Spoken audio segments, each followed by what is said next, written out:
तो WhatsApp guys, मैं आपका अपना विवेक और फिर से लेके आ गया हूँ प्यारी सी पुस्तक की समरी जो आपके जीवन को उत्साहों से भरेगी और आपको एक जीने का नज़रिया सिखाएगी। तो चलिए स्टार्ट कर लेते हैं। The power of movements book की समरी में हम देखेंगे कि क्या हम कुछ बातों को याद रह जाती हैं और क्यों हम कुछ बातों को भूल जाते हैं। किताब हमें बताती है कि किस तरह हम अपने दोस्तों और कर्मचारियों या ग्राहकों की ज़िंदगी में कुछ ऐसे पल बना सकते हैं जिसे वे ज़िंदगी भर याद रखेंगे। ये किसके लिए है, ये बुक किसके लिए है, डिटेल में जान लेते हैं। वे जो एक टीचर हैं और जो अपने स्टूडेंट को अच्छे से पढ़ाना चाहते हैं। वे जो एक बिजनेसमैन हैं और जो अपने ग्राहकों के दिमाग में अपने लिए जगह बनाना चाहते हैं। वे जो ये जानना चाहते हैं कि क्यों हम कुछ बातें याद रह जाती हैं। लेखक chip Heath Stanford graduate of business में एक प्रोफेसर हैं। वे लोगों को बिजनेस स्ट्रेटजी के बारे में पढ़ाते हैं। वे न्यूयॉर्क टाइम्स के बेस्ट सेलिंग लेखक हैं। डैन हीथ चिप हीथ के भाई हैं और वे भी एक बेस्ट सेलिंग लेखक हैं। वे ड्यूक यूनिवर्सिटी में प्रोफेसर हैं और एक स्पीकर हैं। अपने भाई चिप के साथ उन्होंने 4 किताबें लिखी हैं जिनमें made to escape digital of the power of movement शामिल है। ये किताब आपको क्यों पढ़नी चाहिए, डिटेल में जान लेते हैं। आज के वक्त में हमें हमारे आसपास इतनी जानकारी है कि हम हर चीज़ पर ध्यान नहीं दे पाते।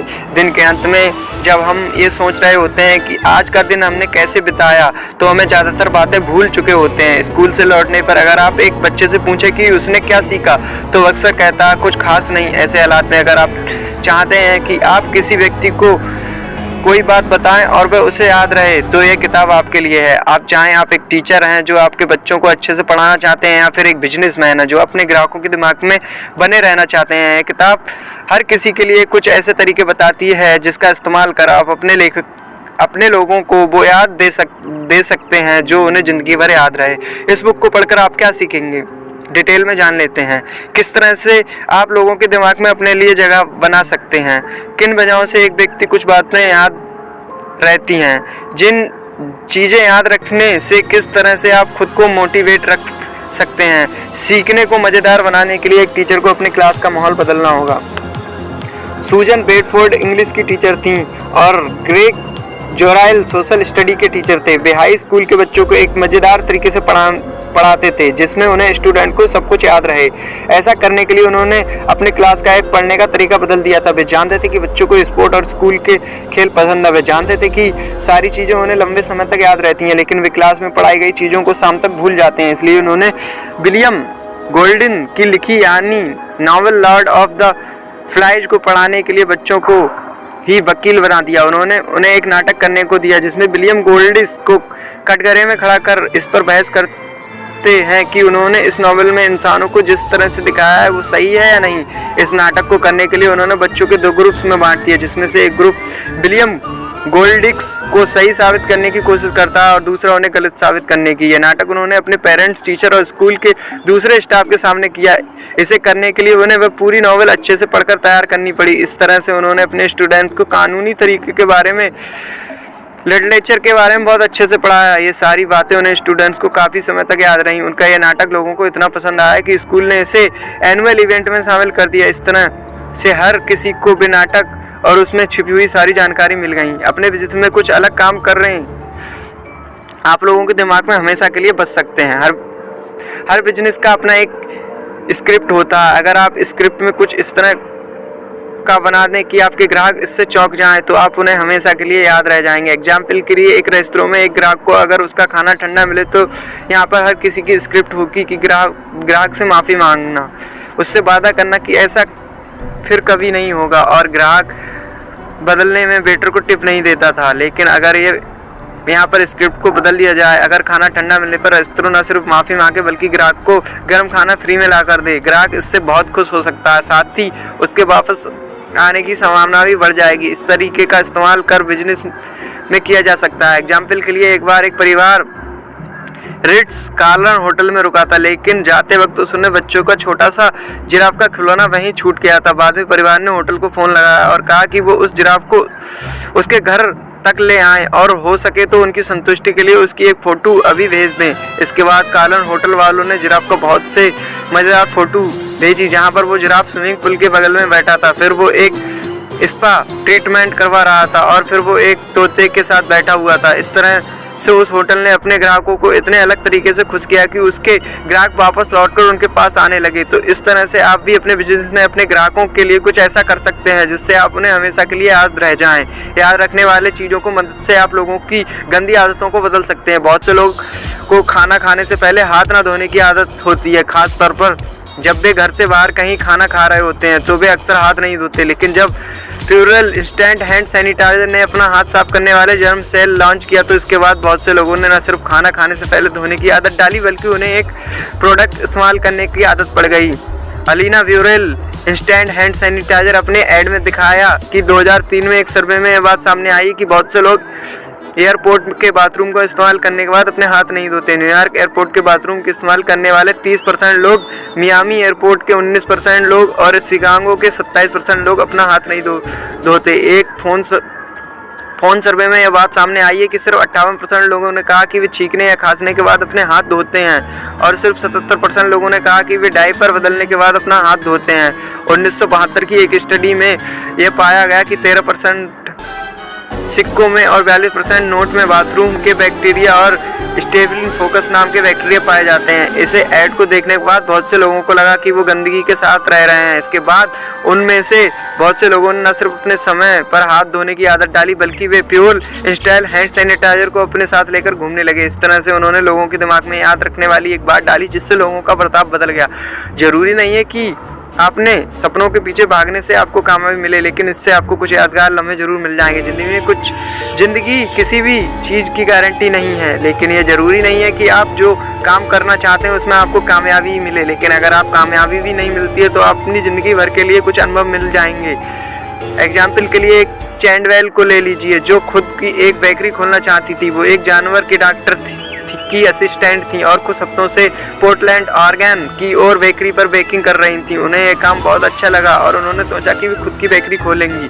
इसके बाद उन्होंने अपनी बेकरी खोली जिसका नाम था अ पाउंड ऑफ बटर। यहाँ पर वे लोग जन्मदिन के लिए केक बनाया करती थी। शुरुआत बहुत अच्छी हुई लेकिन उसके बाद 18 महीने के बाद उनके लिए बहुत मुश्किल हुई। उन्हें पता लगा कि एक जगह का मालिक होने में कई खराब बातें होती हैं। उसके बाद उन्हें यह एहसास हुआ कि उनकी पर्सनालिटी के हिसाब से वे बहुत अच्छे कर्मचारी बन सकती थीं, लेकिन एक बात नहीं। इसलिए उन्होंने एक बेकरी को बंद कर दिया, लेकिन उन्होंने इससे बहुत कुछ सीखा और उन्हें इससे पता लगा कि असल में वे कौन हैं और उनकी पर्सनालिटी के हिसाब से उन्हें किस तरह का काम सूट करेगा। इस तरह से अपने सपनों को पूरा करने की कोशिश में उन्हें ज़िंदगी भर की एक याद और सीख मिल गई। लोगों की तारीफ करके आप उन्हें कुछ यादगार पल दे सकते हैं। जब कोई हमारे काम के लिए हमारी तारीफ़ करता है, अप्रिसिएट करता है तो हम बहुत अच्छा लगता है। जब हमारे काम के लिए हमें इनाम दिया जाता है या फिर उसके लिए आपके सामने हमारी तारीफ़ की जाती है तो वो हमें ज़िंदगी भर याद रहती है। स्कूल में अगर कभी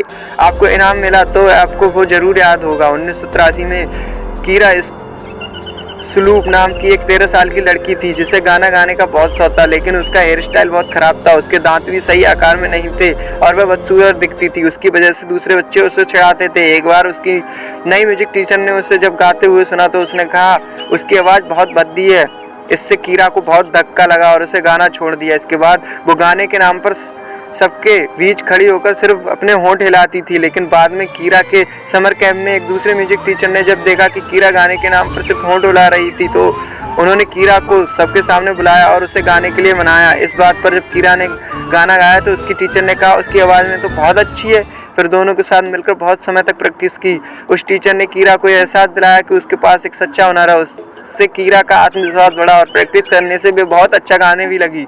बाद में कार्नेजी हॉल में गाने के लिए गई जहाँ पर उसके गाने को सभी ने पसंद आया। इस तरह से कीरा को उसके काम के लिए तारीफ मिली, अप्रिसिएट मिली और साथ में एक ऐसा एहसास मिला जो वो ज़िंदगी भर याद रखेगी। अगर आप चाहते हैं कि कोई व्यक्ति आपकी ज़िंदगी भर याद रखे तो आप उसकी तारीफ़ कीजिए। एक रिसर्च में यह बात सामने आई है कि कर्मचारियों में काम से लगाव बढ़ने का सबसे अच्छा तरीका उनके काम का तारीफ़ करना, लेकिन ऐसा बहुत जगहों पे नहीं होता। अगर आप एक कर्मचारी हैं तो भी आप अपने साथ काम करने वालों की तारीफ़ करके उन्हें मोटिवेट कर सकते हैं। यादगार अनुभव अपनी ज़िंदगी में आपको मोटिवेट करने का काम कर सकते हैं। बहुत बार ऐसा होता है कि हम में से कोई कहता है कि हम अपनी ज़िंदगी में कुछ नहीं कर पाएंगे। ये बात हम बहुत लंबे समय तक याद रखते हैं और ये लाइन मुश्किल वक्त में हमें प्रेरणा देने का काम करती है। इस तरह कुछ खास तरह की यादें ये बात मुश्किल वक्त में हमें हौसला देती हैं। एग्जाम्पल के लिए जोश क्लार्क को ले लीजिए, जिनका 25 साल की उम्र में ब्रेकअप हो गया था। इसके गम से भरने के लिए उन्होंने रोज़ सुबह जॉगिंग करने की आदत डाल ली। इससे उनका दर्द काफ़ी हद तक कम हुआ और साथ ही वे दूसरे लोगों को भी जॉगिंग करने के लिए मोटिवेट करने लगे। उन्होंने लोगों को मोटिवेट करने के लिए एक प्लान बनाया जिनमें वे लोगों को 5 किलोमीटर तक दौड़ने का चैलेंज दिया करते थे। वे शुरुआत करते थे लोगों को 5 किलोमीटर तक चलने से। इसके बाद वे धीरे धीरे उन्हें दौड़ने की सलाह देने लगे। बाद में वे लोगों को 5 किलोमीटर की एक रेस में भाग लेने के लिए कहते थे, जिससे जीतने पर उन्हें पार्टी दी जाती थी। इस तरह से उन्होंने एक दर्द भरी याद को प्रेरणा ली और न सिर्फ खुद को एक अच्छी आदत डाली, बल्कि अपने साथ साथ बहुत से दूसरे लोगों को भी ज़िंदगी बदल डाली। इसी तरह से अगर आप भी कुछ सीखते हैं और आप थोड़े से शुरुआत कीजिए, इसके बाद धीरे धीरे आगे बढ़कर आपकी मंजिल को हासिल करने की कोशिश कीजिए। अच्छे लम्हों को इस्तेमाल कर आप अपने कर्मचारियों को बेहतर तरीके से काम करवा सकते हैं। एक बिजनेस ये कभी नहीं चाहेगा कि उसके ग्राहक को उसके साथ काम करने का एक बुरा अनुभव मिले। इसके लिए बहुत ज़रूरी है कि आप अपने कर्मचारियों को बेहतर तरीके से काम करने के लिए प्रेरित करते रहें, ताकि वे आपके ग्राहकों को खुश रख सकें। 1958 में सोनिया जेट्स एक अस्पताल में अपने पिता को देखने के लिए गईं, जहां पर उनके गैस्ट्रिक अल्सर का इलाज चल रहा था। वहां पर उन्होंने देखा कि उनके पिता पर अस्पताल के कर्मचारियां ध्यान ही नहीं दे रहे थे। इससे भी ज़्यादा तकलीफ उन्हें यह जानकर हुई कि वो जिस कंपनी के लिए काम करती थीं वह उस कंपनी की अस्पताल के मैनेजमेंट संभालने का काम कर रही हैं। उन्होंने फैसला किया कि वह इस हालात को बदल कर रहेंगी। सोनिया ने उस हफ्ते के अंत में अस्पताल में एक इवेंट रखा जहां पर हर एक कर्मचारियों को मरीज पर अच्छे से ध्यान देना था। सोनिया ने सबके सामने दुनिया की सबसे अच्छी अस्पताल सेवा बनाने का सपना रखा। उन्होंने किसी को डांटा नहीं, बल्कि सबको यह एहसास दिलाया कि उनका इस मिशन में क्या काम है। सोनिया ने सबको समझाया किस तरह वे इस सपने की हकीकत में बदलने के लिए आपके योगदान दे सकते हैं। इसके बाद वे हर कोई अपनी जिम्मेदारी समझने लगा था।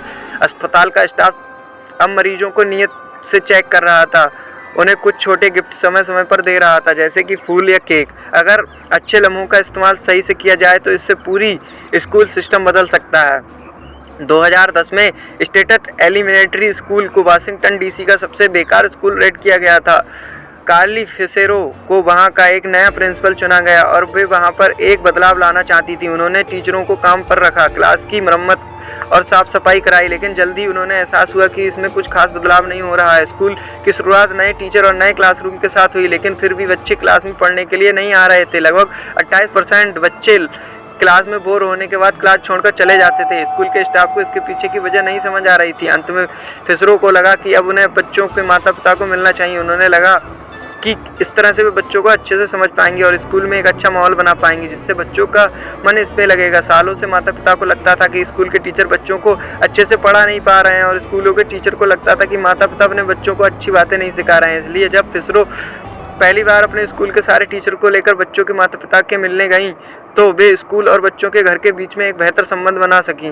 वहाँ पर उन्होंने बच्चों के माता पिता से पूछा कि वे अपने बच्चों के लिए किस तरह का भविष्य चाहते हैं। बाद में उन्हें पता लगा कि बच्चों के माता पिता यही चाहते हैं कि स्कूल उनके साथ जुड़ने की कोशिश करे। इससे उनके बर्ताव में बदलाव आया, जिससे बच्चों की हरकतें भी सुधरी और वे क्लास करने लगे।